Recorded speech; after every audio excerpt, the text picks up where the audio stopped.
नमस्कार दोस्तों, स्वागत है आप सभी का। दोस्तों, अब तक हमने 2 चैप्टर कंप्लीट कर लिए हैं। आइए आज हम एनसीईआरटी का तीसरा चैप्टर कंप्लीट करते हैं, है ना? तीसरे चैप्टर का नाम है आरंभिक नगर। यहाँ पे आप देख पा रहे होंगे, चैप्टर का नाम है आरंभिक नगर। हमारा एनसीईआरटी किसी न किसी एक छोटे कहानी या किसी न किसी घटना के साथ शुरू हो रही है। तो यहाँ पे भी 2 बच्चे हैं जिनका नाम है जसपाल और हरप्रीत। ये अपने घर के पास या अपनी गली में क्रिकेट खेल रहे थे, तभी कुछ लोगों को उन्होंने देखा कि एक पुरानी खंडहर जिसको कि बच्चे बुद्धा मानते थे, उसके बारे में बात कर रहे हैं और कह रहे हैं कि इसकी इसकी मरम्मत के लिए हमें मंत्री जी से कहना चाहिए। तो इन दोनों के मन में सवाल आता है कि आखिर इस खंडहर से इन लोगों को इतना लगाव क्यों है ना? तो ये सारी बातें इसमें हैं। अब यहाँ पे आपको इम्पोर्टेंट चीज़ जो पढ़नी है वो है हड़प्पा की कहानी। इंडस वै इसको इंग्लिश में इंडस वैली सिविलाइजेशन बोलते हैं और हिंदी में कहें तो हड़प्पा सभ्यता कहते हैं। इसे हड़प्पा सभ्यता क्यों कहते हैं? क्योंकि जो पहला नगर प्राप्त हुआ था, उसका नाम था हड़प्पा। तो इसी के चलते इसमें बहुत सारे नगर मिले थे, लेकिन हड़प्पा सबसे पहले मिला था, तो जिसके चलते इसका नाम रख दिया गया हड़प्पा सभ्यता। दोस्तों, आपने इससे देखा होगा कि हर एक एग्ज़ाम में इससे एक प्रश्न ज़रूर आते हैं, है ना? तो ये चैप्टर हमारे लिए बहुत इम्पोर्टेंट है, तो इस चैप्टर को आप अच्छे से ध्यान से पढ़िएगा, ठीक है?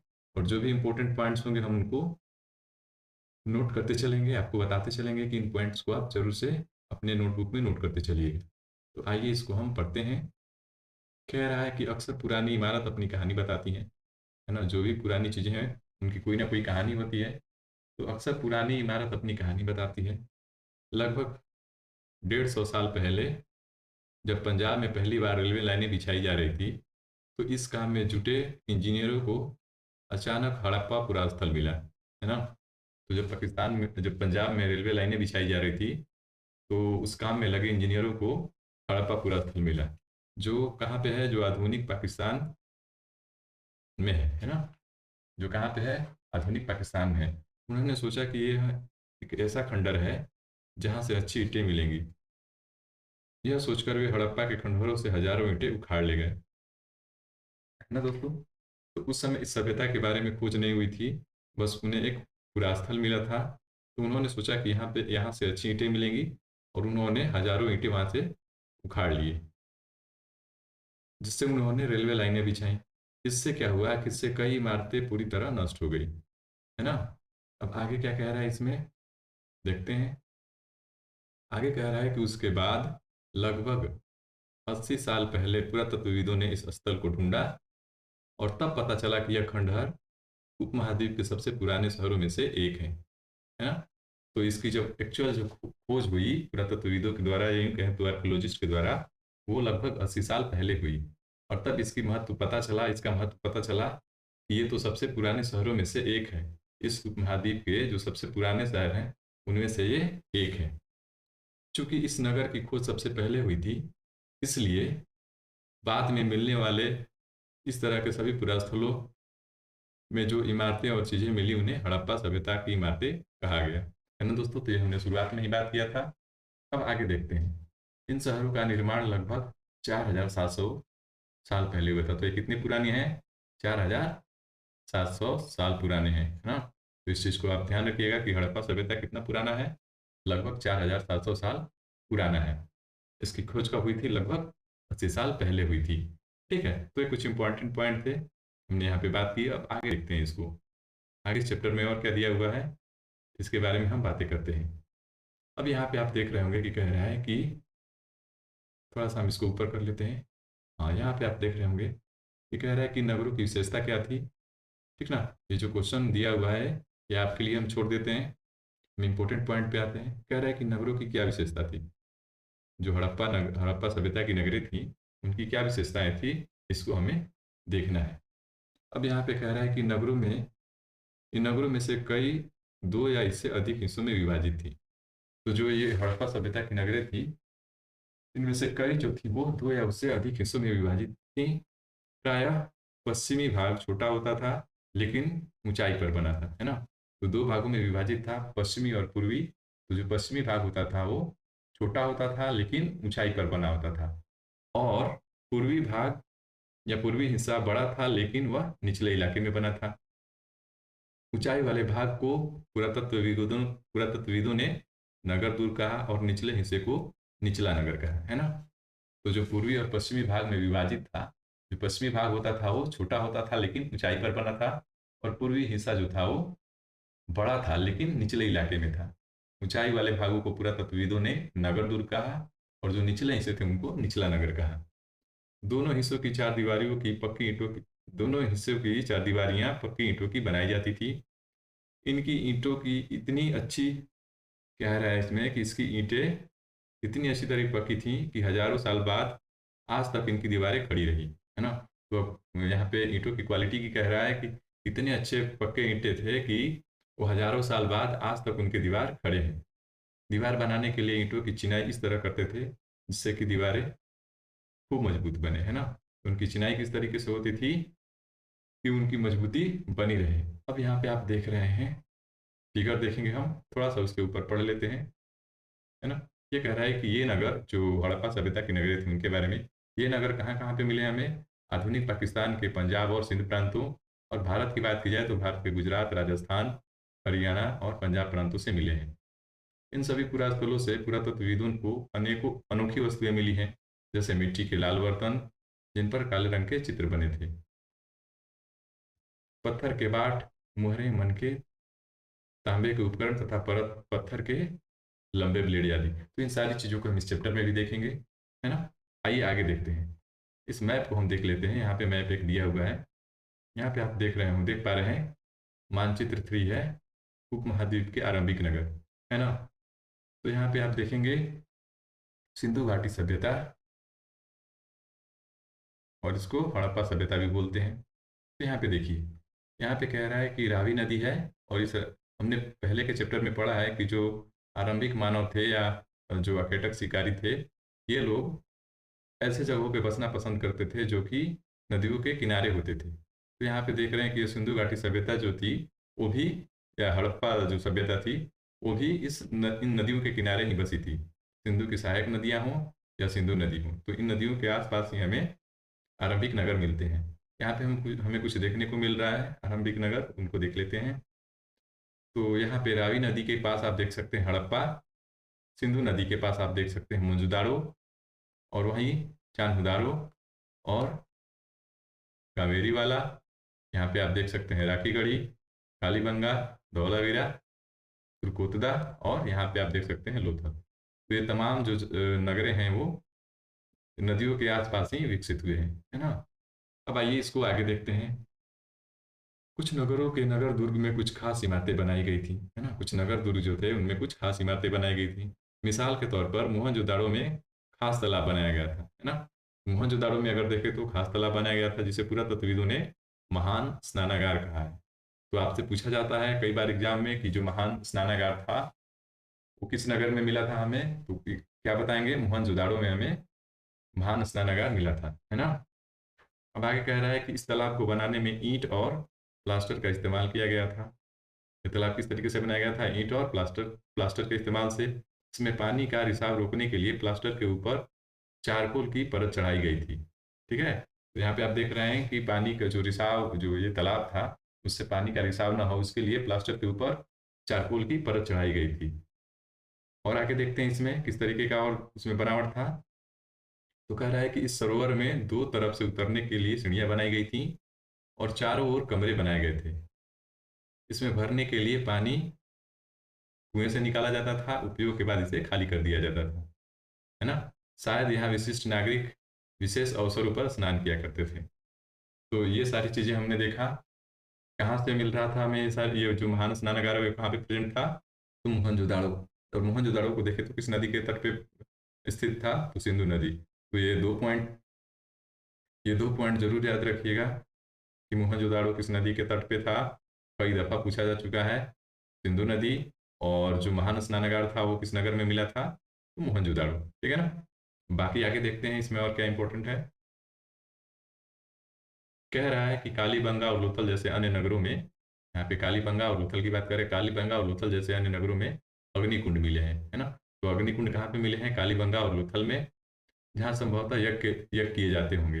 हड़प्पा, मोहनजोदाड़ो और लोथल जैसे कुछ महत्वपूर्ण नगरों में बड़े बड़े गृह भंडार भंडार गृह भी मिले हैं, ठीक है। तो ये सारी चीज़ें आप अलग अलग करके नोट कर लीजिएगा, क्योंकि ये सारी चीज़ें एग्जाम में पहले से पूछी जा चुकी हैं और आगे आने वाले एग्जाम में भी बिल्कुल पूछी जाएंगी। तो बहुत ही इंपॉर्टेंट है ये चैप्टर। अब आइए इसमें और आगे देखते हैं क्या है।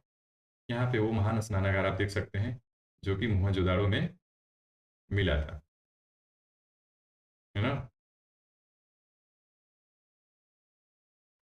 मोहनजोदाड़ो में ये महान स्नानागार मिला था। इसमें आप यहाँ पे देख सकते हैं इनका बनावट ईंटों से किया गया है और यहाँ पे उतरने के लिए दोनों तरफ से सीढ़ियाँ बनाई गई हैं।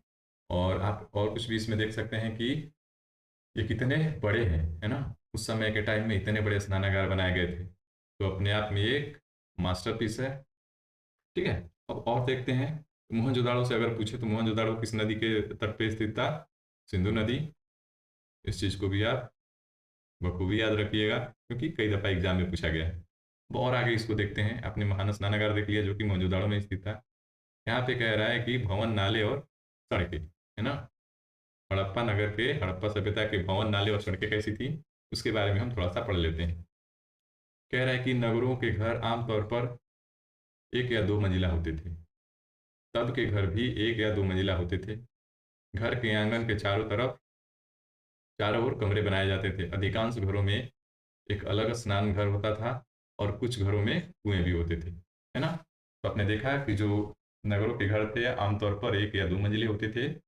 घर के आंगन के चारों ओर कमरे बनाए जाते थे। अधिकांश घरों में एक अलग स्नान घर होता था और कुछ घरों में कुएं भी होते थे। और आगे देखें तो कह रहा है कि कई नगरों में ढके हुए नाले थे, है ना। कितनी बड़ी बात है कि उस समय के लोग भी जो नाले बनाते थे उसको ढकते थे। वही बातें यहाँ पे हम पढ़ रहे हैं। कई नगरों में ढके हुए नाले थे। इन्हें सावधानी से सीधी लाइन में बनाया जाता था। हर नाली में हल्की ढलान होती थी ताकि पानी आसानी से बह सके। अब कह रहा है कि अक्सर घरों की नालियों को सड़क की नालियों से जोड़ दिया जाता था, जो बाद में बड़े नालों में मिल जाती थी। तो आप देख रहे हैं कितनी कुशलता से नालियों का निर्माण किया जाता था हड़प्पा सभ्यता में या हड़प्पा नगरों में। अब आगे कह रहा है कि नालों के ढके होने के कारण इनमें जगह जगह पर मेन होल बनाए गए थे, ताकि जिनके जरिए इनकी देखभाल और सफाई की जा सके। तो पूरी तरीके से जो मॉडर्न व्यवस्था है आज का, वो सारी चीज़ें हड़प्पा के नगरों में भी अवस्थित थी या प्रेजेंट थी, है ना। कह रहा है कि घर, नाले और सड़कों का निर्माण योजनाबद्ध तरीके से किया जाता था। योजनाबद्ध तरीके से एक साथ किया जाता था, है ना। तो आप देख रहे हैं कि हड़प्पा सभ्यता जो कि 4700 साल पुराना है, उस समय में भी जो नालियाँ थी और सड़कें थी उनको योजनाबद्ध तरीके से बनाया जाता था। तो ये अपने आप में एक बहुत ही बड़ी बात है। और यहाँ पे देख सकते हैं ईंटों की चिनाई किस तरह से की गई है ना। आइए और आगे देखते हैं इस चैप्टर में। दोस्तों नेक्स्ट है हमारा नगरीय जीवन। अब हड़प्पा नगर था तो उसमें रहने वाले लोगों का जीवन किस तरीके से बीतता था या किस तरीके से जीते थे, वही हम इसमें पढ़ रहे हैं नगरीय जीवन में। कह रहा है कि हड़प्पा के नगरों में बड़ी हलचल रहा करती होगी, है ना। हड़प्पा के नगरों में बड़ी हलचल रहा करती होगी। यहाँ पर ऐसे लोग रहते होंगे जो नगर की खास इमारतें बनाने की योजना में जुटे रहते होंगे, और ये संभवतः क्या होंगे, यहाँ के शासक थे, है ना। तो जो नगरों के जो इमारतें थी उनके बनाने की योजना में जुटे रहते थे, ये क्या थे, संभवतः यहाँ के शासक हुआ करते थे। यह भी संभव है कि ये शासक लोगों को भेजकर दूर दूर से धातु, बहुमूल्य पत्थर व अन्य उपयोगी चीजें मंगवाते थे। शायद शासक लोग खूबसूरत मनकों तथा सोने चांदी से बने आभूषणों जैसी कीमती चीजों को अपने पास रखते होंगे। इन नगरों में लिपिक भी होते थे, जो मुहरों पर तो लिखते ही थे और शायद अन्य चीजों पर भी लिखते होंगे, है ना। तो यहाँ पे क्या बता रहा है नगरीय जीवन में कि जो बड़े बड़े खास इमारतें होती थी उनके बनाने का योजना कौन बनाता था, वहाँ के शासक बनाते थे। और साथ ही साथ जो शासक थे वो वहाँ के लोगों को दूर दूर के इलाकों में भेजते थे कीमती वस्तुओं को लाने के लिए। और इस नगर में लिपिक भी होते थे, जो कि मोहरों पर तो लिखते ही थे और शायद अन्य चीज़ों पर भी लिखते थे, जो अब की आज के डेट में बच नहीं पाई हैं, जिनका कि हमारे पास एविडेंस नहीं है। अब यहाँ पे दो चीज़ें दिखाई गई हैं, सड़क और नलियाँ, यहाँ पे आप देख सकते हैं। और यहाँ पे आपको कुआं दिखाई दे रहा है ना। तो ये फिगर आप देख लीजिए और हम आगे पढ़ते हैं। इसके अलावा नगरों में शिल्पकार, स्त्री पुरुष भी रहते थे, है ना। तो लिपिकार भी रहते थे, यानी कि लिपिक भी रहते थे, शिल्पकार भी रहते थे और शासक भी रहते थे। इनके अलावा नगरों में शिल्पकार पुरुष स्त्री भी रहते थे जो अपने घरों या किसी उद्योग स्थल पर तरह तरह की चीजें बनाते होंगे। लोग लंबी यात्राएं भी करते थे और वहां से उपयोगी वस्तुएं लाते थे, और साथ ही साथ लाते थे सुदूर देशों की किस्से कहानियां, है ना दोस्तों। तो जब लोग एक जगह से दूसरे जगह जाते थे, तो वहां से जब आते थे तो वहां के जो किस्से कहानियां होती थी वो भी लाते थे, और जो उपयोगी वस्तुएं होती थी उनको भी वहां से लाते थे। तो ये सारी चीजें हम यहाँ पे पढ़ लिए। आगे कह रहा है कि मिट्टी से बने कई खिलौने भी मिले हैं। अब यहाँ पे क्या कह रहा है कि हड़प्पा नगरों में मिट्टी के बने कई खिलौने भी मिले हैं। तो इन खिलौनों से कौन खेलता होगा? जिनसे बच्चे खेलते होंगे। ठीक है, तो ये तमाम चीजें थी हमने देखा यहाँ पे। अब आगे और देखते हैं कि इसमें क्या दिया हुआ है। यहाँ पे देखिए, यहाँ पे आपको एक मुहर दिखेगा। ये हड़प्पा काल की मुहरें हैं, है ना। इसमें क्या कह रहा है कि ये जो लेख देख रहे हैं इसको आज तक पढ़ा नहीं गया है। उपमहाद्वीप में पाए गए लेखन का प्राचीनतम उदाहरण है। ये जो आप लेख देख रहे हैं ये क्या है? उपमहाद्वीप में पाए गए लेखन का यह प्राचीनतम उदाहरण है।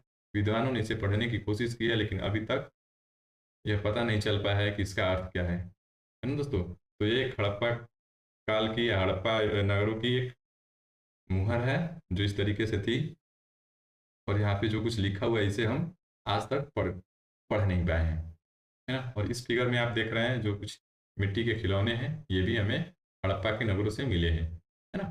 तो देख लिया हमने, अब आगे देखते हैं।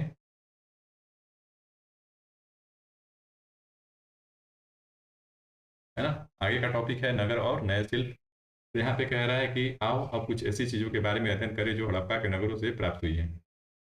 तो हमने कुछ चीज़ें देखी, और भी कुछ चीज़ हैं, और कुछ चीज़ें हैं जिनको कि हम आगे देख रहे हैं। कह रहा है कि पुरातत्वविदों को जो चीज़ें मिली वहाँ से मिली हैं उनमें अधिकतर पत्थर, शंख, तांबे, कांसे, सोने और चांदी जैसी धातुओं से बनाई गई थी। तो कह रहा है कि जो पुरातत्वविद थे उनको जो वस्तुएं मिली हैं उनमें अधिकतर जो चीज़ें थी वो पत्थर, शंख, तांबे, कांसे, सोने और चांदी जैसी धातुओं की बनाई गई थी। तांबे और कांसे से औजार तांबे और कांसे से औजार, हथियार, गहने और बर्तन बनाए जाते थे। वहीं सोने और चांदी से गहने और बर्तन बनाए जाते थे, है ना। तो ये सारी चीज़ें हमने देखा यहाँ पे। अब यहाँ पे देखिए एक फिगर दिया हुआ है, इसको हम थोड़ा सा देख लेते हैं कि किस चीज़ का फिगर है। कह रहा है कि पत्थर के बाट, देखो यहाँ पे जो दिख रहा है ये क्या है? पत्थर के बाट है। बाट मतलब आप समझते हैं ना, जो बटखरा होता है जिसका कि हम लोग तौलने के लिए उपयोग करते हैं। तो उसी के बारे में यहाँ पे बता रहा है कि कितने ध्यान से और उपयुक्त तरीके से इन बाटों को बनाया गया है। इन्हें चर्ट पत्थर से बनाया गया था। इन्हें शायद बहुमूल्य पत्थर और धातुओं को तौलने के लिए बनाया गया होगा, है ना। तो इसका उपयोग किस लिए किया जाता होगा? बहुमूल्य पत्थर और धातुओं को तौलने के लिए किया जाता होगा। वहीं अगर हम बात करें तो कुछ और भी चीज़ें मिली हैं हड़प्पा सभ्यता से, उसको यहाँ पे हम देख सकते हैं। कह रहा है कि यहाँ मिली सबसे आकर्षक वस्तुओं में मनके, बाट और फलक, है ना। तो आप देखिए यहाँ पे हमने बाट यहाँ पे देख लिए, और यहाँ पे आप देख सकते हैं मनके जो हैं, ये यहाँ पे मनके हैं। और ये यहाँ पे मनकों के बारे में बता रहा है कि इनमें से कई कॉर्निलियन पत्थरों से बनाए गए थे। ये जो मनके थे ये किन पत्थरों से बनाए गए थे? कॉर्निलियन पत्थर से। और पत्थरों को काट कर तराश कर मनके बनाए गए, और इनके बीच में छेद किए गए ताकि इनमें इनको पिरोया जा सके, है ना। और यहाँ पे आप देख सकते हैं कि ये लोहे के फलक हैं, है ना। इस तरीके के फलक देखने को मिलते हैं। और आगे देखते हैं हम इसको, और आगे क्या कह रहा है? ये लोहे के नहीं, सॉरी, पत्थर के फलक हैं। ये जो फलक हैं वो किस चीज़ के हैं? पत्थर के हैं। और यहाँ पे आप देख सकते हैं मन के हैं। तो दोनों फिगर आपने देखा और समझे हम इस चीज़ को। अब आगे देखते हैं आगे क्या कह रहा है इसमें। हड़प्पा सभ्यता के लोग पत्थर की मुहरें बनाते थे, है ना। हमने ऊपर भी एक मुहर देखा जिस पे कि कुछ लिखा हुआ था जिसको कि हम पढ़ नहीं पाते थे। कह रहा है कि इन आयतकार मुहरों पर सामान्यतः जानवरों के चित्र मिलते हैं। हमने अभी ऊपर में एक मुहर देखा जो कि आयतकार था, और उस पे एक जानवर का चित्र था जो कि एक सींग वाला था, है ना। अब आगे कह रहा है कि हड़प्पा सभ्यता के लोग काले रंग से डिजाइन किए हुए खूबसूरत लाल मिट्टी के बर्तन बनाते थे। तो ये दोस्तों कई दफ़ा पूछा गया है कि जो हड़प्पा सभ्यता के लोग थे वो किस प्रकार के मिट्टी के बर्तन यूज करते थे। तो इस चीज़ को आप नोट कर लीजिएगा अपने नोट्स में कि वो लाल मिट्टी के बर्तन बनाते थे। ठीक है, आइए और आगे देखते हैं। अब यहाँ पे आप देखिए कह रहा है, इस फिगर को देखिए, है ना, किस तरीके से बनाया गया है। कह रहा है कि कढ़ाईदार वस्त्र, एक महत्वपूर्ण व्यक्ति की पत्थर से बनी मूर्ति जो मोहनजोदाड़ो से मिली है। इसमें इसे कढ़ाईदार वस्त्र पहने दिखाया गया है। आप इस पे देख सकते हैं कि कितनी खूबसूरत कढ़ाई की गई है ना? ये जो डिजाइन्स बनाए गए हैं इनको हम कढ़ाई कह रहे हैं। किस तरीके से इनका कढ़ाई किया गया है। हमने ये सारी चीज़ें देख ली। अब हम थोड़ा और पढ़ते हैं इसमें। संभवतः 7000 साल पहले मेहरगढ़ में कपास की खेती होती थी। हमने पिछले चैप्टर में देखा कि कपास की जो नवपाषाण युग था उसमें कपास की खेती शुरू हो गई थी। तो वही बता रहा है यहाँ पे कि लगभग 7000 साल पहले मेहरगढ़ में कपास की खेती होती थी। मोहनजोदाड़ो से कपड़े के टुकड़े के अवशेष कहाँ किस-किस चीज़ से मिले हैं? चांदी के एक फूलदान के ढक्कन तथा कुछ अन्य तांबे की वस्तुओं से चिपके हुए मिले हैं, है ना? तो ये सारी चीज़ें हैं, इन चीज़ों को आप ध्यान में रखिएगा। आगे कह रहा है कि पक्की मिट्टी तथा फेन से बनी तकलियाँ सूत कताई का संकेत देती हैं, है ना? कह रहा है कि पक्की मिट्टी तथा फेन से बनी तकलियाँ सूत सूत कताई का संकेत देती हैं। तो ये सारी चीज़ें मिली हैं जिससे कि हम ये कह सकते हैं कि सूत कताई का काम होता था। अब आइए जानते हैं कि ये फेन्स जो है वो क्या होते हैं? इसके बारे में हम ज़रूर इस चैप्टर में पढ़ेंगे। अभी इसको देख लेते हैं। इसमें से अधिकांश वस्तुओं का निर्माण विशेषज्ञों द्वारा किया जाता था।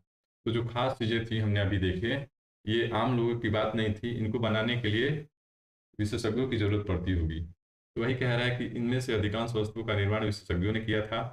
विशेषज्ञ उसे कहते हैं जो किसी खास चीज़ को बनाने के लिए खास प्रशिक्षण लेता है ना? आगे देखें तो कह रहा है कि जैसे पत्थर तराशना, मन के चमकाना या फिर मोहरों पर पच्चीकारी करना। ये तमाम जो चीज़ें हैं वो विशेषज्ञ के द्वारा ही किया जा सकता है। अब आगे देखें तो कह रहा है कि मूर्ति का चित्र जो हमने ऊपर मूर्ति देखा, मूर्ति का चेहरा देखिए कितना आकर्षक ढंग से बनाया गया है और उसकी दाढ़ी कितनी अच्छी तरीके से दर्शाई गई है ना? तो ये आम लोगों द्वारा नहीं बनाया गया होगा, ये ज़रूर किसी न किसी विशेषज्ञ ने बनाया होगा। तो वही कह रहा है यहाँ पे कि यह किसी विशेष मूर्तिकार का ही काम हो सकता है ना? अब आगे देखते हैं। आगे कह रहा है कि हर व्यक्ति विशेषज्ञ नहीं हो सकता, है ना दोस्तों? हर व्यक्ति विशेषज्ञ नहीं हो सकता। हमें यह पता नहीं कि क्या सिर्फ पुरुष ही ऐसे कामों में प्रशिक्षण हासिल करते थे या फिर केवल महिलाएं ही। शायद कुछ महिलाएं और पुरुष दोनों इस काम में दक्ष थे। कह रहा है कि जो नगर था उसमें सभी लोग विशेषज्ञ नहीं होते होंगे क्योंकि हर कोई विशेषज्ञ नहीं हो सकता था। हमें यह पता नहीं कि क्या सिर्फ पुरुष ही ऐसे कामों में प्रशिक्षण हासिल करते थे या फिर केवल महिलाएं हैं। हम ये कह सकते हैं कि कुछ महिलाएं और कुछ पुरुष दोनों ही इस काम में दक्ष थे। ठीक है? अभी हमने ऊपर फेन्स के बारे में पढ़ा। अब फेन्स क्या होते हैं इनको यहाँ थोड़ा डिटेल में समझ लेते हैं, है ना? फेन्स यहाँ पे देख रहे हैं। कह रहा है कि पत्थर और शंख प्राकृतिक तौर पर पाए जाते हैं। बिल्कुल, पत्थर और जो शंख होते हैं वो प्राकृतिक तौर पे पाए जाते हैं, लेकिन फेन्स को कृत्रिम रूप से तैयार किया जाता है। तो फेन्स होता क्या है? बालू या स्फटिक पत्थरों के चूर्ण को गोंद में मिलाकर उन्हें वस्तुएं बनाई जाती हैं, है ना? तो बालू कहें या स्फटिक पत्थर कहें, इनके चूर्ण को गोंद में मिला करके इनसे वस्तुएं बनाई जाती थी। उसके बाद उन वस्तुओं पर एक चिकनी परत चढ़ाई जाती थी। इस चिकनी परत के रंग जो थे वो किस तरीके थे? प्राय नीले या हल्के समुद्री हरे होते थे, है ना? तो कह रहा है कि उनके बाद कह रहा है यहाँ पे कि बालू या स्फटिक पत्थरों के चूर्ण को गोंद में मिलाकर उनसे वस्तुएं बनाई जाती थी। उसके बाद उन वस्तुओं पर चिकनी परत चढ़ाई जाती थी। इन चिकनी परत के रंग प्रायः नीले या हल्के समुद्री हरे होते थे। अब फिर से क्या-क्या बनता था? तो फिर से मन के चूड़ियाँ, बाले और छोटे बर्तन बनाए जाते थे। ठीक है? तो ये तमाम चीज़ें थी जो हमने इसमें देखा अभी तक और चलिए अब हम आगे देखते हैं। दोस्तों आगे कहता है कच्चे माल की खोज में। कच्चा माल उन पदार्थ को कहते हैं जो या तो प्राकृतिक रूप से मिलते हैं या फिर किसान या पशुपालक उनका उत्पादन करते हैं। तो कच्चे माल क्या होते हैं? जो प्राकृतिक रूप से मिलते हैं या फिर किसान या पशुपालक उनका उत्पादन करते हैं। जैसे लकड़ी या धातुओं के अयस्क प्राकृतिक रूप से उपलब्ध कच्चे माल हैं। इनसे फिर कई तरह की चीज़ें बनाई जाती हैं। मिसाल के तौर पर किसानों द्वारा पैदा किए गए कपास को कच्चा माल कहते हैं। अगर हम प्राकृतिक रूप से देखें तो जो हमें प्रकृति से मिलती हैं उन्हें हम कच्चा माल कह सकते हैं या फिर किसान या पशुपालक जिनका उत्पादन करते हैं उनको भी हम प्राकृतिक या यूँ कहें तो कच्चा माल कह सकते हैं। तो यहाँ पे उदाहरण के तौर पे कह रहा है जैसे लकड़ी या धातुओं के अयस्क प्राकृतिक रूप से उपलब्ध कच्चे माल हैं। इनसे फिर कई तरह की चीज़ें बनाई जाती हैं। मिसाल के तौर पर किसानों द्वारा पैदा किए गए कपास को कच्चा माल कहते हैं, जिसे बाद में कताई बुनाई करके कपड़ा तैयार किया जाता है ना। तो कपास जो है, कपास से हम क्या करते हैं, इनका कताई और बुनाई करके इनसे कपड़ा बनाते हैं। तो वही बातें यहाँ पे हो रही हैं। हड़प्पा में लोगों को कई चीज़ें वहीं मिलती थी, है ना, लेकिन कुछ चीज़ों को बाहर से मंगाते थे। लेकिन तांबा, लोहा, सोना, चांदी और बहुमूल्य पत्थर जैसे पदार्थों को वो दूर दूर से आयात करते थे। तो हड़प्पा के लोग जो थे उनको कई सारी चीज़ें उनके नगरों में ही मिल जाती थी, लेकिन कुछ चीज़ों का वो आयात करते थे, जैसे कि तांबा हो गया, लोहा, सोना, चांदी और बहुमूल्य पत्थर। इनका वो दूर दूर से आयात करते थे। आइए और आगे देखते हैं इसमें।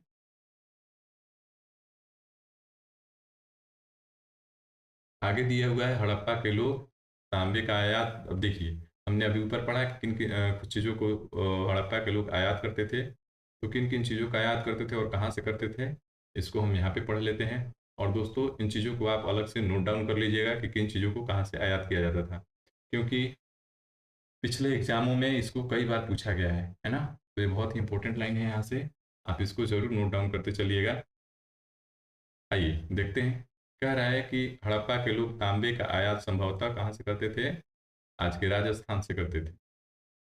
यहाँ तक कि पश्चिम एशियाई देश ओमान से भी तांबे का आयात किया जाता था। तो तांबे का आयात कहाँ से किया जाता था, राजस्थान, और यूं कहें तो ओमान से भी किया जाता था। अब आगे कह रहा है कि कांसा बनाने के लिए तांबे के साथ मिलाई जाने वाली धातु टीन, है ना, तांबा और टीन से मिला करके कांसा बनाया जाता था। कह रहा है कि तांबे का तो आयात राजस्थान और ओमान से किया जाता था। टीन का आयात जो है वो आधुनिक ईरान और अफगानिस्तान से किया जाता था। सोने की बात करें तो सोने का आयात आधुनिक कर्नाटक और बहुमूल्य पत्थर का आयात गुजरात, ईरान और अफगानिस्तान से किया जाता था। तो ये तमाम चीज़ें जो थी वो अलग अलग जगहों से आयात की जाती थी। इन सारी चीज़ों को आप अलग अलग करके अच्छे से नोट डाउन कर लीजिएगा, क्योंकि ये सारी चीज़ें एग्जाम में पूछी गई हैं और आने वाले एग्जाम में भी बिल्कुल पूछी जाएंगी, है ना। अब यहाँ पे आप देखिए, एक खिलौना दिख रहा है आपको। अब और देखें यहाँ पे, तो आपको एक मोहर दिख रहा होगा यहाँ पे, है ना। यहाँ पे आप मोहर दिख रहे हैं किस तरीके के इस पे चिकारी की गई है। तो दो चीज़ें हमने देखा, और आगे देखते हैं इसमें क्या है। तो कह रहा है कि नगरों में रहने वालों के लिए भोजन। अब जो नगर में रहते थे लोग, उनका भोजन का प्रबंध किस तरीके से होता था और वो किस तरीके के भोजन करते थे, है ना। तो इसको हम इसमें देखते हैं। कह रहा है कि लोग नगरों के अलावा गांव में भी रहते थे। सभी लोग तो नगरों में नहीं रह सकते। कह रहा है कि लोग नगरों के अलावा गांव में भी रहते थे। वे अनाज उगाते थे और जानवर पालते थे। ठीक है। फिर कह रहा है कि किसान और चरवाहे ही शहरों में रहने वाले शासकों, लेखकों और दस्तकारों को खाने का सामान देते थे, क्योंकि जो खाने पीने वाली चीज़ें हैं वो तो गांव में ही उपजती हैं। तो गांव में उपजाने वाले जो लोग थे वो किसान थे, और ये क्या करते थे कि शहरों में रहने वाले शासकों, लेखकों और दस्तकारों को खाने का सामान देते थे। बिल्कुल फ्री में नहीं देते थे, लेकिन पैसे पे या जो भी उस समय चलता होगा उसके बदले में वो खाने वाले सामान देते थे। पौधों के अवशेषों से पता चलता है कि हड़प्पा के लोग गेहूं, जौ, दालें, मटर, धान, तिल और सरसों उगाते थे, है ना। तो जो अवशेष मिले उससे क्या पता चलता है कि हड़प्पा के लोग गेहूं, जौ, दाल, मटर, धान, तिल और सरसों इत्यादि उगाते थे और उसका उपयोग करते थे। आगे देखें तो कह रहा है कि जमीन की खुदाई के लिए हल का प्रयोग एक नई बात थी। तो हड़प्पा के लोगों के लिए जमीन की जुताई के लिए हल का प्रयोग करना एक नई बात थी। हड़प्पा काल के हल तो नहीं बच पाए हैं, है ना दोस्तों। जो हड़प्पा काल के लिए उपयोग होते थे जो हल, वो आज के डेट में हमें मिले तो नहीं हैं, क्योंकि वो प्रायः लकड़ी के बनाए जाते थे। लकड़ी के होने के कारण या तो जल गए होंगे या किसी और कारण से नष्ट हो गए होंगे, वो हमें नहीं मिल पाए हैं। लेकिन प्रयोग जरूर होता था, क्योंकि जो हम खिलौने देखते हैं, जो हमें खिलौने मिले हैं, वो हल के आकार के हैं। तो इससे हमें आइडिया मिलता है कि अगर हल होता होगा तभी तो उस तरीके के खिलौने बने होंगे। तो इस आधार पे हम कहते हैं कि हड़प्पा के लोग जमीन की जुताई के लिए हल का प्रयोग करते होंगे। आइए आगे देखते हैं। क्योंकि ये प्रायः लकड़ी के बनाए जाते थे, लेकिन हल के आकार के खिलौने मिले हैं, है ना। इस क्षेत्र में बारिश कम होती है, इसलिए सिंचाई के लोग इस क्षेत्र में बारिश कम होती है, इसलिए सिंचाई के लिए लोगों ने कुछ तरीके अपनाए होंगे, जैसे पानी का संचय किया जाता होगा और ज़रूरत पड़ने पर उससे फसलों की सिंचाई की जाती होगी, है ना। यहाँ पे आप देख रहे हैं, फसलों की सिंचाई की जाती होगी और पानी का संचय किया जाता होगा, जिससे कि बाद में फसलों की सिंचाई की जाती होगी। यहाँ पे आप देख रहे हैं, इस तरीके के खिलौने मिले हैं जो कि हल के आकार के हैं। तो इससे हमें पता चलता है कि ज़मीन की जुताई के लिए जो हड़प्पा के लोग थे वो हल का प्रयोग करते थे। अब आइए और आगे देखते हैं इसमें। हड़प्पा के लोग गाय, भैंस, भेड़, बकरियाँ पालते थे, है ना। जो हड़प्पा के लोग थे वो जानवर तो पालते थे। उनमें से कौन-कौन से जानवर पालते थे? गाय, भैंस, भेड़ और बकरियाँ पालते थे। बस्तियों के आसपास के तालाब और चरगाह, जो बस्तियाँ होती थी उसके आसपास तालाब और चरागाह होते थे।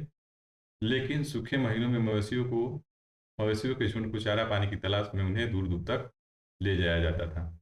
ठीक है? अब आगे देखते हैं। वे बेर जैसे फलों को इकट्ठा करते थे, मछलियाँ पकड़ते थे और हिरण जैसे जानवरों का शिकार भी करते थे। तो जो हड़प्पा काल के लोग थे या जो हड़प्पा के लोग थे, वो जानवरों को पालते थे, जैसे कि गाय, भैंस, भेड़ और बकरियाँ, और साथ ही साथ जो बस्तियाँ होती थी उनके आसपास तालाब और चारागाह होते थे। लेकिन जब सूखे का महीना आता था तो मवेशियों के झुंड को चारा पानी की तलाश में दूर-दूर तक ले जाना पड़ता था। वे बेर जैसे फलों को इकट्ठा करते थे, मछलियाँ पकड़ते थे और हिरण जैसे जानवरों का शिकार भी करते थे। तो ये तमाम चीज़ें हमने देखी नगर जीवन शैली में कि नगर के लोग किस तरीके से रहते थे और किन-किन चीज़ों का उपयोग करते थे। अब आगे देखते हैं इसमें। आगे कह रहा है कि गुजरात में हड़प्पा कालीन नगर का सूक्ष्म निरीक्षण। अब दोस्तों जो हमारे हड़प्पा नगर हैं, वो हमारे देश में भी, भारत में भी मिलते हैं। तो भारत के गुजरात में हम देखेंगे तो इस चैप्टर में 2 नगरों का ज़िक्र किया गया है। एक है धौलावीरा और दूसरा है लोथल। तो ये दोनों इम्पोर्टेंट हैं। इनसे कई दफ़ा कितने ही प्रश्न पूछे गए हैं एग्ज़ामों में। तो आप इन दोनों को बहुत ध्यान से पढ़िएगा और जो ज़रूरी चीज़ें होंगी हम बताते चलेंगे और आप उसको नोट करते चलिएगा। तो आइए इसको हम पढ़ते हैं, है ना। गुजरात में हड़प्पाकालीन नगर का सूक्ष्म निरीक्षण। कह रहा है कि कच्छ के इलाके में खादिर बेट के किनारे धौलावीरा नगर बसा था। कहाँ पे बसा था? कच्छ इलाके में जो खादिर बेट है उसके किनारे धौलावीरा नगर बसा था। वहाँ साफ पानी मिलता था और ज़मीन भी उपजाऊ थी। जो धौलावीरा की ज़मीन थी वो उपजाऊ थी। जहाँ हड़प्पा सभ्यता के कई नगर 2 भागों में विभक्त थे, वहीं धौलावीरा नगर को 3 भागों में विभाजित किया गया था। आपने ऊपर सबसे स्टार्टिंग में पढ़ा कि जो हड़प्पा सभ्यता के नगर थे, वो ज़्यादातर 2 भागों में विभक्त थे, पूर्वी भाग और पश्चिम भाग। जो पश्चिम भाग होता था वो छोटा होता था आकार में, लेकिन ऊंचाई पर बना होता था। वहीं क्या है, पूर्वी भाग का तो उसका आकार बड़ा होता था, लेकिन वो निचले स्तर पे बना था या नीचे बना होता था। तो मूलतः 2 भागों में ही विभक्त मिलते हैं हमको, जो हड़प्पा सभ्यता के नगर हैं। लेकिन धौलावीरा एक ऐसा नगर है जो कि 2 नहीं 3 भागों में बटा था, है ना। तो वही यहाँ पे कह रहा है कि जहाँ हड़प्पा सभ्यता के कई नगर 2 भागों में विभक्त थे, वहीं धौलावीरा नगर को 3 भागों में बांटा गया था।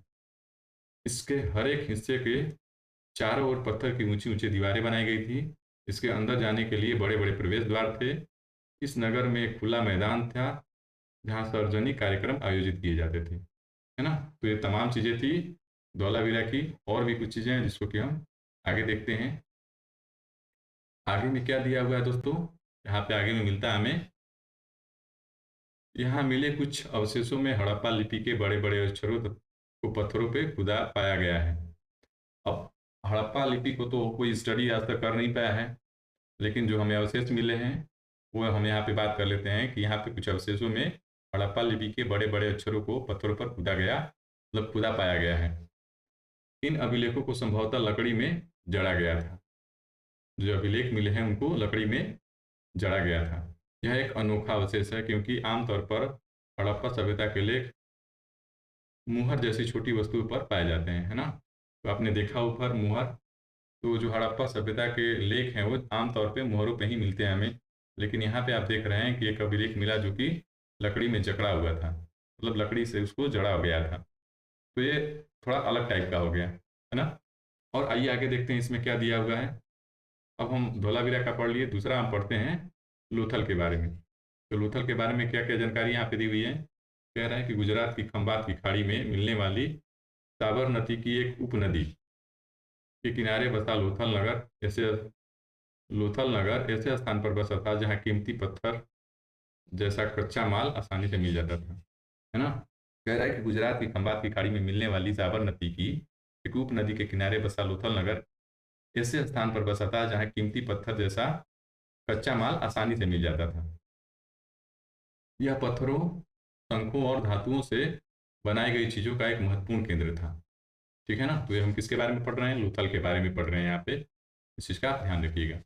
आगे देखते हैं, इस नगर में एक भंडार गृह भी था। इस भंडार गृह से कई मुहरें और मुद्रांकन या मुहरबंदी, मुहरबंदी क्या होती है, गिली मिट्टी पर दबाने से बनी उनकी छाप। तो कह रहा है कि यहाँ भंडार गृह से कई मुहरें और मुद्रांकन या मुहरबंदी मिले हैं। अब दोस्तों यहाँ पे लोथल की बात करें थोड़ा, तो लोथल को बंदरगाह नगर भी बोला जाता है, क्योंकि लोथल में हमें बंदरगाह मिले हैं। तो यही यहाँ पे इस फिगर में दिखा रहा है, आप देख लीजिए क्या है।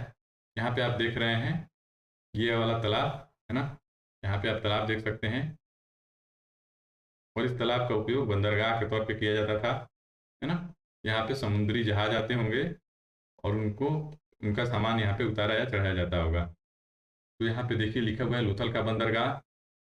कह रहा है कि यह बड़ा तालाब लोथल का बंदरगाह रहा होगा, जहाँ समुद्र के रास्ते आने वाली नावें रुकती थी और संभवतः यहाँ पर माल उतारा या चढ़ाया जाता होगा, है ना। तो बहुत सारे एग्जामों में इसको पूछा गया है कि बंदर लोथल में जो लोथल नगर था वो किस लिए प्रसिद्ध था, तो वहाँ पे बंदरगाह हमें मिलते हैं। तो बंदरगाह के लिए जो लोथल नगर था वो प्रसिद्ध था। इस बात को आप बिल्कुल ध्यान रखिएगा और इसको अलग से नोट डाउन कर लीजिएगा।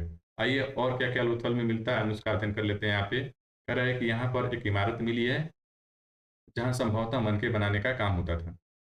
पत्थर के टुकड़े, अधबने मनके बनाने वाले उपकरण और तैयार मनके भी यहाँ पे मिलते हैं। तो दोस्तों अगर हम लोथल की बात करें तो दो चीज़ें हमने देखा, एक यहाँ बंदरगाह था, बंदरगाह, है ना, और दूसरा यहाँ पे मनके बनते थे। तो हमने यहाँ पे लिख दिया। ये दोनों चीज़ें आप किसी भी एग्जाम का PYQ निकाल करके देख लीजिए, ये दोनों क्वेश्चन कई दफ़ा पूछे गए हैं। ठीक है ना। तो इसको आप जरूर से नोट डाउन कर लीजिएगा। आइए और आगे देखते हैं कि मुद्रा और मुद्रांकन या मुहरबंदी क्या होते हैं ना, क्योंकि अभी हमने ऊपर देखा तो इसको हम थोड़ा सा समझ लेते हैं। मुहरों का प्रयोग सामान से भरे उन डिब्बों या थैलों को चिन्हित करने के लिए किया जाता होगा जिन्हें एक जगह से दूसरी जगह भेजा जाता था। ठीक है। तो मुहरों का प्रयोग किस लिए किया जाता था, उन डिब्बों को चिन्हित करने के लिए जो एक जगह से दूसरी जगह भेजा जाता था। थैलों को बंद करने के बाद उन पर उनके मुहानों पर गीली मिट्टी पोत कर उन पर मुहर लगाई जाती थी। मुहर की छाप को मुहरबंदी कहते हैं, है ना। तो जो मुहर लगाई जाती थी उसके जो छाप होते थे उसको हम मुहरबंदी कहते हैं। आगे कह रहा है कि अगर यह छाप टूटी हुई नहीं होती थी तो यह साबित हो जाता था कि सामान के साथ छेड़छाड़ नहीं हुई है। आज भी आप कोई सामान मंगाते हैं या कोई सामान खरीदते हैं तो कई सामानों पे मुहर लगाए होते हैं, तो उस पर लिखा जाता है कि अगर मुहर टूटी है तो आप उसको एक्सेप्ट ना करें, क्योंकि अगर मुहर टूटी है तो उस सामान के साथ छेड़छाड़ किया गया होगा या उसमें मिलावट की गई होगी या नकली सामान डाला गया होगा। तो ये सारी चीज़ें पहले के दौर में भी अपनाई जाती थी, है ना। मुहर लगाए जाते थे जो वैसे डिब्बों या थैलों को जिनको एक जगह से दूसरी जगह भेजना होता था। आइए और आगे देखते हैं इस चैप्टर में। अब जो सबसे इम्पोर्टेंट है, ये जो नगर थे जो 4700 साल पहले बसे थे, ये आज के दौर में समाप्त हो चुके हैं। तो इनके समाप्ति का रहस्य क्या है, ये हम यहाँ पे पढ़ने वाले हैं। सभ्यता के अंत का रहस्य, अंत किस तरीके से हुआ इसके बारे में हम थोड़ा सा जानने का कोशिश करते हैं। तो दोस्तों कह रहा है कि लगभग 3900 साल पहले एक बड़ा बदलाव देखने को मिलता है। वो बदलाव क्या है, अचानक लोगों ने इन नगरों को छोड़ दिया। लेखन, मुहर और बाटों का प्रयोग बंद हो गया। दूर दूर से कच्चे माल का आयात काफ़ी कम हो गया। मोहनजोदाड़ो के सड़कों पर कचरे के ढेर बनने लगे, है ना। तो आप देख रहे हैं कि किस तरीके से बदलाव हो रहा है। 3900 साल पहले किस तरीके के बदलाव होने शुरू हो गए। अचानक लोगों ने नगरों को छोड़ दिया। लेखन, मुहर और बाटों का प्रयोग बंद हो गया। दूर दूर से कच्चे माल का आयात काफ़ी कम हो गया तथा मोहनजोदाड़ो के सड़कों पर ढेर सारे कचरे के ढेर लगने लगे। आगे कह रहा है कि जल निकासी प्रणाली नष्ट हो गई और सड़कों पर ही झुग्गीनुमा घर बनाए जाने लगे। तो इस तरीके के बदलाव आने लगे, जो कि धीरे धीरे आगे चल करके ये हड़प्पा सभ्यता था वो नष्ट हो गया, है ना। तो आगे और क्या कह रहा है, इसमें और क्या जानकारी मिलता है हमें, इसको देख लेते हैं। कह रहा है कि यह सब क्यों हुआ। आखिर जो हमने अभी ऊपर पढ़ा कि जल प्रणाली नष्ट हो गया, सड़कों पर कचरे के ढेर बनने लगे, तो ये सारी चीज़ें क्यों हुई। तो अगर हम बात करें कि ये सब चीज़ें क्यों हुई, तो अगर हम इसका एक्चुअल आंसर दें तो हम कह सकते हैं कि कुछ पता नहीं। क्योंकि सच में आज के डेट तक भी कोई कंक्रीट आंसर नहीं मिला है कि जो हड़प्पा सभ्यता थी वो किस तरीके से नष्ट हुई और किस तरीके से उसका अंत हुआ, है ना।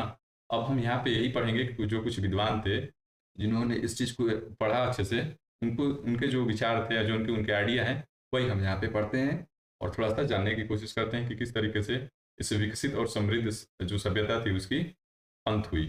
तो कह रहा है कि कुछ विद्वानों का कहना है कि नदियाँ सूख गई थी, अन्य का कहना है कि जंगलों का विनाश हो गया था। उसका कारण ये हो सकता है कि ईंट पकाने के लिए ईंधन की जरूरत पड़ती थी, है ना दोस्तों। तो कुछ विद्वानों का कहना है कि नदियाँ सूख गई थी और कुछ अन्य विद्वानों का कहना है कि जंगलों का विनाश हो गया था। और जंगलों का विनाश क्यों हुआ था, क्योंकि ईंट पकाने के लिए ईंधन की जरूरत पड़ती थी, तो जंगलों को काट करके ईंधन का उपयोग किया जाता था ताकि ईंटें पकाई जा सके। तो इस तरीके से जंगलों का विनाश हो गया था। तो धीरे धीरे इसके चलते ही सभ्यता का अंत हो गया। और आगे क्या कह रहा है कि इसके अलावा मवेशियों के बड़े बड़े झुंडों से चारागाह और घास वाले मैदान समाप्त हो गए होंगे। कुछ इलाकों में बाढ़ आ गई होगी, लेकिन अब यहाँ पे क्या करें, कुछ इलाकों में बाढ़ आ गई होंगी, है ना। कुछ इलाकों में बाढ़ आ गई होंगी। तो आगे कह रहा है कि लेकिन इन कारणों से यह स्पष्ट नहीं हो पाता कि सभी नगरों का अंत कैसे हो गया, क्योंकि बाढ़ और नदियों नदियों के सूखने का असर कुछ ही इलाकों में हुआ होगा। क्योंकि यहाँ पे देख ही रहे हैं, कुछ इलाकों में बाढ़ आ गई तो कुछ ही इलाकों में असर हुआ होगा। तो इस तरीके से सारे के सारे नगर का तो अंत नहीं हो सकता, कुछ नगरों का अंत हो सकता है, लेकिन सारे नगरों का अंत हो गया। तो इन सब कारणों से भी हमें स्पष्ट पता नहीं चल पाता है कि किस तरीके से इस महान जो सभ्यता थी हड़प्पा सभ्यता, उसका अंत किस तरीके से हुआ।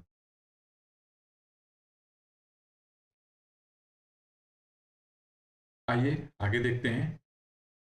आगे कह रहा है कि ऐसा लगता है कि शासकों का नियंत्रण समाप्त हो गया, है ना। आगे और कुछ बता रहा है कि शासकों का नियंत्रण समाप्त हो गया, जो भी हुआ हो परिवर्तन का असर बिल्कुल साफ दिखाई देता है ना। तो अब हम ये कह सकते हैं कि जो कुछ भी हुआ होगा, लेकिन कुछ तो परिवर्तन हुआ जिससे कि ये सभ्यता समाप्त हो गई।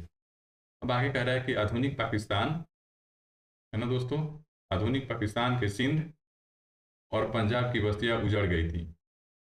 कई लोग पूर्वी और दक्षिण के इलाकों में नई और छोटी बस्तियों में जाकर बस गए। तो ये सारी चीज़ें थी। और आगे कह रहा है कि इसके लगभग 14,000 साल पहले, 14,000 साल बाद नए नगरों का विकास हुआ। और इसके बारे में हम आगे के अध्याय 5 और 8 में पढ़ेंगे। तो इस तरीके से जो महान हड़प्पा सभ्यता थी उसकी अंत हुई। तो हमने इस चैप्टर को अच्छे से पढ़ा। जो कुछ भी एग्जाम पॉइंट ऑफ व्यू से इंपॉर्टेंट चीज़ें थी उस पर हमने जोर डाला कि इन चीज़ों को आप नोट डाउन कर लीजिएगा। तो दोस्तों ये चैप्टर हमारा यहीं पे कंप्लीट हुआ और हम आगे के चैप्टर कल पढ़ेंगे। तब तक के लिए धन्यवाद। आप ज़रूर कमेंट में बताइएगा कि आपको ये चैप्टर कैसा लगा, क्या दिक्कतें हुई समझने में, या इस वीडियो में आपको क्या दिक्कत लगा। ये सारी चीज़ें आप ज़रूर कमेंट में बताइएगा, ठीक है। तब तक मिलते हैं नेक्स्ट वीडियो में। धन्यवाद।